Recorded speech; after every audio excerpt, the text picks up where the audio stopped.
لیکن جتنوں نے اسے قبول کیا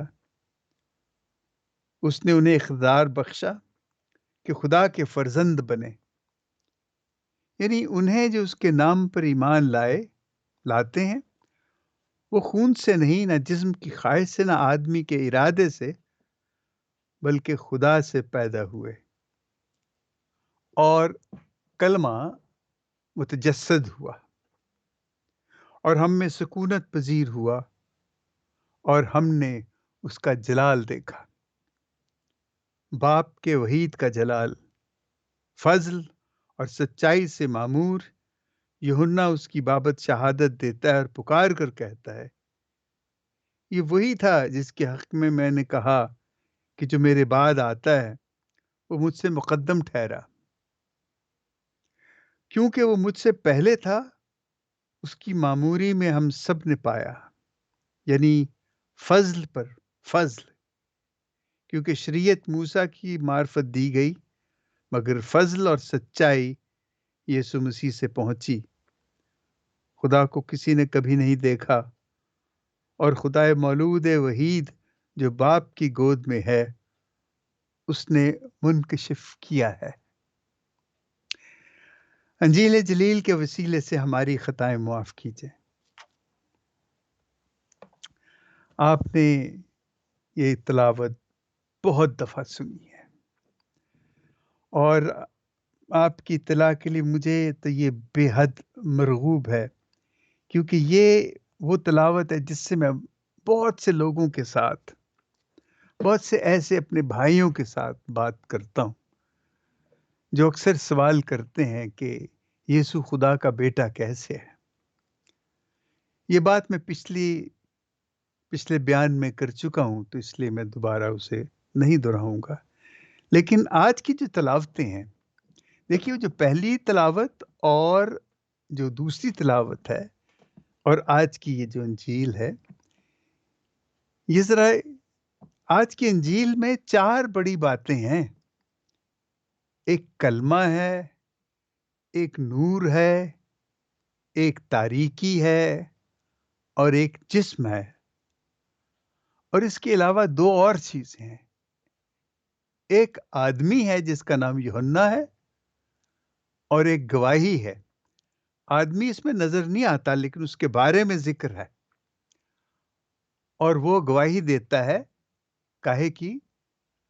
اس کلمے کی جو مجسم ہوتا ہے، اس کلمے کی جو نور ہے، جو تاریکی میں چمکتا ہے، اور اس بات کی بھی کہ تاریکی نے اس کو قبول نہ کیا،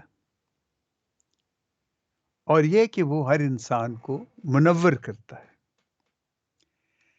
پہلی تلاوت جو ہے مجھے بہت پسند ہے، اس لیے کہ ذاتی طور پہ بلکہ ہر شخص کے لیے دانائی اور حکمت جو ہے، وزڈم جسے کہتے ہیں، ہر کوئی اس سے پیار کرتا ہے، اور ہر کوئی چاہتا ہے کہ وہ وزڈم حاصل کرے، لیکن وہ وزڈم کو سمجھتا ہے کہ جیسے اس سے وہ بڑا عقل مند ہو جاتا ہے، اس کو سب چیزوں کا علم ہو جاتا ہے، اور وہ مسٹر نو آل بن جاتا ہے، اس کو سب کچھ پتا ہے۔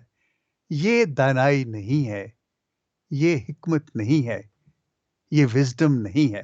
دیکھیں یہاں بڑا خوبصورت لکھا ہے، یہ یشوع بن سراخ کی جو میں نے آپ کو تلاوت دی ہے، کہ حکمت اپنی توصیف کرے گی اور اپنی امت کے درمیان فخر کرے گی، اور یہ ہے کہ تمام برگزیدوں میں اس کی حمد ہوگی، اور مبارک لوگوں کی طرف سے مبارک کہی جائے گی۔ یہ جو دانائی اور حکمت کی بات ہے، یہ میں تو سمجھتا ہوں کہ یہ خدا کا وہ روح ہے جو کلمے کے ساتھ خدا میں ہی سکونت کرتا ہے، اور جب کلمہ کہا جاتا ہے تو وہ کلمہ ہی وہی دانائی اور وہ حکمت ہے۔ اس لیے تو اس کو یہ یونانی لفظ لوگس کہا گیا ہے، اور لوگس جو ہے وہ بڑا، ہم اپنی زبان میں اس کو بیان کرنے کے لیے میں بہت وقت چاہیے اور بہت چیزیں چاہیے۔ ہم صرف وہ لوگس کہہ کے وہ سمجھتے ہوں گے یونانی کہ یہ کیا ہے، لیکن ہمیں سمجھنے کے لیے کہ یہ جو کلمہ ہے جس کو لوگ اس کو کلمہ کہا گیا، وہ اتنا آسان نہیں ہے کہ ہم اسے بڑی آسانی سے دیکھیں۔ کلمہ ابتدا میں تھا، کلمہ خدا کے ساتھ تھا، کلمہ خدا تھا۔ اب یہ تینوں چیزیں جو ہیں، میری زندگی میں اور آپ کی زندگی پہ اس کا کیا اثر ہے؟ پہلی بات ہے کہ ہمیں اس کو سمجھنا ہی بڑا مشکل ہو جاتا ہے۔ ہم اس کی سمجھنے میں فی الحال اس کو ایک طرف رکھیں، لیکن ہم اس طرح سمجھنے کی کوشش کریں کہ آج کل جو دنیا میں جو کچھ ہو رہا ہے، جو جنگیں ہیں، جو مایوسیاں ہیں، جو غربت ہے، جو بیماری ہے، بے روزگاری ہے، اور جو دشمنیاں ہیں، جو قتل و غارت ہے، اگر تو خدا ہے تو وہ کہاں ہے؟ یہ سب کچھ کیوں ہو رہا ہے؟ کیا اس کو ہماری فکر نہیں؟ کیا ہم جو اس کے ماننے والے ہیں، جو ہم اس کی عبادت کرتے ہیں، کیا وہ اس کو ہم سے کوئی ہمدردی، ہمارا کوئی خیال نہیں؟ اسی لیے جب ہم اس کلمے کی بات کرتے ہیں کہ وہ مجسم ہوا، اب وہ مجسم ہوا تو تب بھی تکلیفیں تو اپنی جگہ پہ کھڑی ہیں، وہ تو اسی طرح ہی ہیں۔ اس کے مجسم ہونے سے کیا فرق پڑا؟ ہماری دکھ تکلیفیں تو ویسے ہی ہیں۔ یہاں ہے، یہی ہے وہ سچائی جس کے لیے ہم جیتے ہیں۔ دیکھیے، خدا اگر خدا بن کے وہ تو کچھ بھی کر سکتا ہے، وہ تو قادر مطلق ہے، وہ تمام کائنات کو اس نے بنایا ہے۔ اس کے لیے اگر ہم کہتے ہیں کہ یسوع خدا ہے اور وہ صلیب پہ چڑھ کے مر گیا، تو یہ کیا ہوا؟ خدا کے لیے تو یہ ایک معمولی سی بات ہے، لیکن ایسے نہیں ہے۔ کلمہ جب مجسم ہوا تو وہ اس بچے کی شکل میں، جس کو بھی چند دن پہلے جس کا ہم آ، یوم ولادت منا کے آئے ہیں، اس شکل میں ایک عام انسان کے 9 مہینے وہ اپنی ماں کی کوکھ میں رہا اور وہ پیدا ہوا، اور پھر وہ عام انسانوں کی طرح بڑھا۔ اس کے پیدا ہوتے ہی دیکھیں، کلمہ مجسم ہوا۔ خدا ہمارے درمیان رہتا ہے، کلمہ مجسم ہو کے ہمارے درمیان رہتا ہے۔ وہ مجسم ہوا، ہمارے درمیان رہا، انسان بن کے وہ رہا۔ لیکن وہ بیچارہ جیسے ہی وہ پیدا ہوا، اس دن سے لے کے آخری دن تک وہ کیسی مشکلات میں گھرا رہا۔ سب سے پہلے تو اس کو ہیرودیس نے قتل کروانا چاہا۔ اس سے پہلے اس کی پیدائش دیکھیں کہاں ہوتی، اس کے لیے کوئی جگہ ہی نہیں تھی، اس کو کہاں رکھا گیا؟ وہ خدا، وہ کلمہ جو مجسم ہوا، جو قادر مطلق خدا ہے، جو کل طاقت والا ہے، اور اس کی تمام کائنات اس کے تابع ہے۔ آپ دیکھیں کہ وہ انسان بن کے کہاں اپنے آپ کو ظاہر کرتا ہے۔ انتہا دیکھیے کہ اس کی حلیمی کی، وہ انسان کی، کہ وہ کیا شکل اختیار کرتا ہے۔ اور وہاں پہ وہ جب اس محرومی میں، اس غربت میں، اس حلیمی میں جہاں وہ رکھا جاتا ہے، اس کے بعد پھر ہیرودیس اسے قتل کرنا چاہتا ہے، اور پھر وہ یوسف خدا کی ہدایت، فرشتے کی ہدایت سے بھاگ کے مصر چلا جاتا ہے۔ دیکھیں، آج کل تو ویسے تو آج کل بھی بڑی بڑی تکلیفیں ہیں جب لوگ ہجرت کرتے ہیں، جب یہ لوگ اپنا ملک چھوڑ کے آتے ہیں، اور خاص طور پہ ہم نے دیکھا کہ افریقہ سے جو لوگ سمندر پار کر کے آتے ہیں، وہ کتنے خوفناک اس منظر سے گزر کے آتے ہیں، کتنی خطرناک ان کی وہ ساری منزل ہوتی ہے، وہ سارا سفر ہوتا ہے۔ اس میں سے آپ اندازہ کیجئے کہ یسوع کو یوسف مریم کو ساتھ لے کے وہ پیدل، ظاہر ہے وہ پیدل ہی گئے ہوں گے، مصر جاتا ہے، وہاں اجنبی رہتے ہیں۔ یہ کلمہ ہے جو انسان بنا ہے۔ اب دیکھیں اس کی صعوبتیں جو ہیں، اس کی مصیبتیں ہیں، وہ دیکھیں کیا ہے وہاں۔ وہ اس وقت تک رہتا ہے جب تک ہیرودیس مر نہیں جاتا، ایک پرائے ملک میں۔ پتہ نہیں انہوں نے کیسے وہ زندگی گزاری ہوگی وہاں پہ، کیا کیا محرومیاں ہوں گی، کیا کیا چیزیں انہیں درکار ہوں گی جو ان کو میسر نہیں ہوں گی۔ وہ وہاں سے ہیرودیس کے مرنے پہ واپس آتے ہیں اور آ کے وہ پھر ناصرت میں قیام کرتے ہیں، اور وہی ان کا پھر مستقل گھر بن جاتا ہے۔ ایک بہت بڑا انگریزی پینٹر تھا، اس کا نام تھا ایوریٹ ملیز، جان ایوریٹ ملیز۔ اس نے 1850 میں ایک تصوراتی پینٹنگ بنائی، تصویر بنائی، جس میں دکھایا کہ یسوع 8-10 سال کا ہے اور وہ اپنے باپ کے ساتھ کام کر رہا ہے، کیونکہ اس کا باپ بڑھئی تھا، ترکھان تھا، اس کے ساتھ کام کر رہا ہے، اور اس کی انگلی پہ چوٹ لگ جاتی ہے اور اس کی انگلی سے خون بہہ کے اس کے پاؤں پہ گر رہا ہوتا ہے، اور مریم جو ہے وہ بھاگی ہوئی آ کے اس چوٹ کی اس کا علاج کرنا چاہتی ہے، یا اس پہ پٹی باندھنا چاہتی ہے، یہ جو بھی اس زمانے کا جو طریقہ تھا وہ کرتی ہے۔ اس تصویر کا مجھے نہیں سمجھ آئی کہ اس شخص نے، یہ ملیز نے جو یہ تصویر بنائی، یہ کیسے اس کے ذہن میں یہ خیال آیا کہ یسوع ایک عام انسان، دیکھیں کلمہ مجسم ہوا، وہ بچہ 8-10 سال کا ہوا اور اس کو چوٹ لگتی ہے، وہ اسی طرح تکلیف میں ہے، اور ماں اس کی تیمارداری کرتی، اس کی دیکھ بھال کرتی ہے۔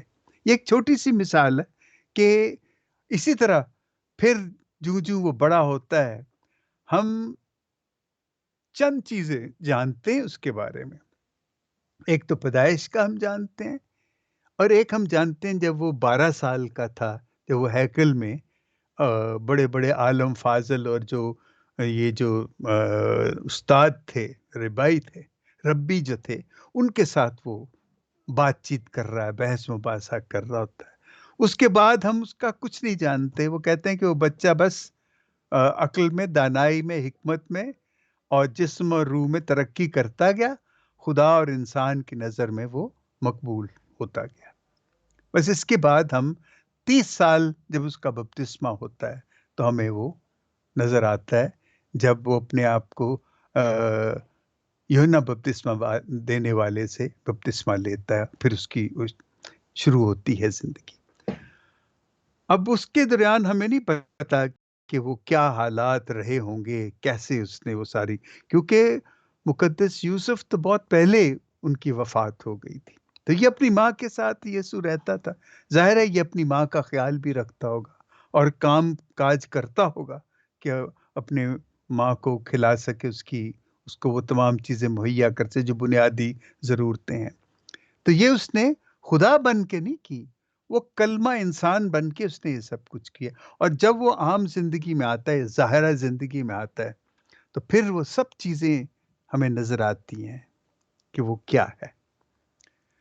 وہ ہمدرد بھی ہے، اسے دکھ بھی ہوتا ہے، اسے ترس بھی آتا ہے، اور وہ دکھی لوگوں کو دیکھ کے دکھی ہوتا ہے، اور لوگوں کو جو تعلیم دیتا ہے، اور دیکھیں اس کی تعلیم جو تھی نا، وہ کلمہ کلمہ ادا کر رہا ہے، اور وہ کلمہ اصل میں روشنی ہے جو لوگوں کی زندگی تبدیل کرتی ہے، لوگوں کو اندھیرے سے نکال کے اچھے راستے پہ ڈالتی ہے۔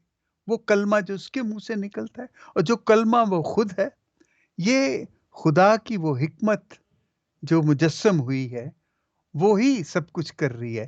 لیکن وہ صرف یہ دیکھیں یہاں یہ بات سمجھنے کی ہے، اور ہمیں کہ یہ جب مجسم ہوا ہے کلمہ، تو وہ پھر انسان ہی، وہ جسم مجسم ہو گیا، وہ تجسد ہو گیا ہے، وہ پھر خدا ویسے نہیں ہے کہ اس کو کسی چیز کی تکلیف نہیں ہوتی، گو کہ وہ کلمہ ہے، وہ خدا ہے، لیکن اس کے باوجود وہ، اور پھر یہی نہیں ہوتا، دیکھیں نا کتنی اس کی چیزیں ہیں جو اس نے اپنی زندگی میں کی ہیں۔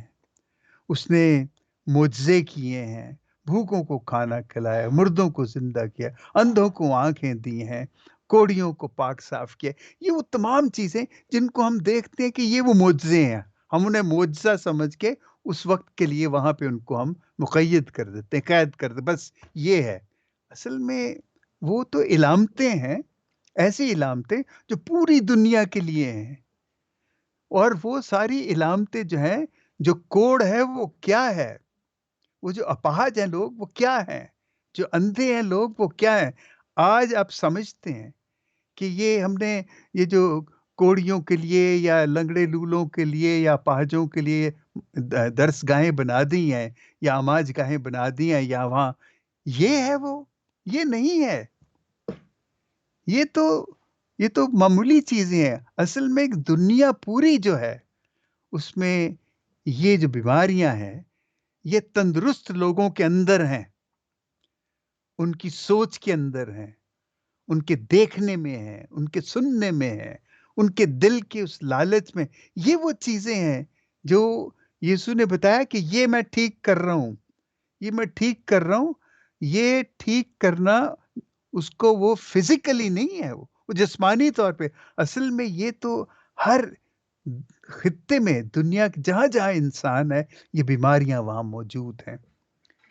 اور یسوع نے اس وقت ان تمام کو، جسے کہتے ہیں، پوائنٹ آؤٹ کیا، اس نے ان کو ظاہر کیا، کو منکشف کیا۔ اور کیوں کیا؟ کہ تاکہ ان کی اصلاح ہو سکے۔ اس کی اصلاح کے لیے یسوع نے وہ ساری چیزیں ہمیں صرف، اس نے دیکھے نا، اگر معجزے کیے تو اس کے بعد تو دنیا پھر بھی ویسے کی ویسی ہے، لیکن ہم نے کیا کیا؟ ہم سوچتے تھے کہ وہ جو لنگڑے لولے اندھے بہرے ہیں وہ صرف یسوع ان کو ٹھیک کرتا تھا۔ اصل میں یسوع تو وہ تو تمثیلیں تھیں، وہ تھیں اس وقت، لیکن اصل میں اس کا جو کینوس تھا وہ بہت بڑا، وہ پوری دنیا تھی۔ اس کے لیے کہہ رہا تھا کہ وہ جو اندھے، جو جن کے کان ہیں وہ سن لے، جن کے مطلب یہ ان کے کان ہیں یہ سنتے نہیں، ان کی آنکھیں ہیں یہ دیکھتے نہیں، ان کے دل دھڑکتے نہیں ہیں۔ یسوع ان کو تندرست کرنے کے لیے، اور یہ جو روشنی لے کے آیا تھا، جو نور بن کے آیا تھا، اسی لیے وہ نور بن کے آیا تھا تاکہ وہ لوگ جو اس طرح کے، جو روحانی طور پہ اندھے کانے لنگڑے لولے اور بہرے ہیں، ان کی تندرستی کے لیے۔ یہ ہم شاید اس چیز کو آ، مجھے نہیں پتا کہ آپ اس کو کیسے لیں گے، لیکن میں بالکل اس کو ایسے سمجھتا ہوں کہ یسوع کے وہ جو معجزے ہیں وہ صرف اس وقت کے لیے، وہ تو یہ ہمیں بتاتے ہیں کہ اس کو جب ان پہ ترس آتا ہے، ان کو دکھ آتا ہے، وہ جو بیوہ کا بیٹے کا جب جنازہ جا رہا ہوتا ہے تو بیوہ جو ماں ہے وہ کیسے تڑپتی ہے، اس کو اس پہ ترس آتا ہے، بھوکی بھیڑ کو دیکھ کے اس کو ترس آتا ہے۔ یہ وہ انسان، وہ مجسم کلمہ جو تھا نا، یہ اس کے احساسات ہیں، یہ اس کے احساسات ہیں۔ اب اس لیے شروع میں جب میں نے کہا تھا کہ دنیا میں جو سب کچھ ہو رہا ہے، کیا خدا کو اس کی فکر نہیں؟ خدا کو فکر ہے، خدا کو فکر ہے، اس لیے کہ وہ ہماری طرح ہی مجسم انسان ہے، اس کا جسم ہے، وہ جسم بن کے ہماری طرح ہے، اور جس طرح ہم دکھ برداشت کرتے ہیں اس نے بھی کیا۔ اس نے تو حد کر دی، دکھ اٹھانے کی حد کر دی، اور ہم یہی سمجھتے رہے کہ کوئی ایسا معجزہ ہوگا، کیونکہ ہم نے معجزے دیکھے ہیں نا، تو ہم سمجھتے ہیں کہ وہ معجزے آج بھی ایسے ہی ہوں گے۔ ایسے نہیں ہوں گے۔ یہ معجزے وہ نہیں ہیں جو یسوع نے ہمیں دکھائے۔ یہ معجزے ان لوگوں کی سخت دلی ہے، ان لوگوں کی خود غرضی ہے، ان لوگوں کا لالچ ہے، ان لوگوں کا تعصب ہے۔ یہ وہ ہیں بیماریاں جن کو یسوع نے اس وقت ایسے نہیں کہا جیسے آج میں آپ سے کہہ رہا ہوں، لیکن اس کا مقصد یہی تھا کہ ہم ان معجزوں کے ذریعے ان بیماریوں کو دیکھیں اور تندرست اس سے بھی بڑے بڑے کام کریں۔ یسوع جب کہتا ہے اپنے شاگردوں کو، تم اس سے بھی بڑے بڑے کام کرو گے، تو بڑے کام کیا کریں گے؟ کیا مردے زندہ کرو گے؟ اس سے کیا ہوگا؟ ایک مردہ زندہ ہو جائے گا تو پھر باقی جو اتنے مرے ہوئے ہیں ان کا کیا ہوگا؟ اور جو اتنے جنگوں میں بیچارے بے قصور مارے جاتے ہیں، اور فوجی بھی وہ جو ایک دوسرے کو گولیاں مارتے ہیں، وہ ایک دوسرے کے دشمن بھی نہیں ہے۔ تو کیا یہ سب کچھ جو ہو رہا ہے،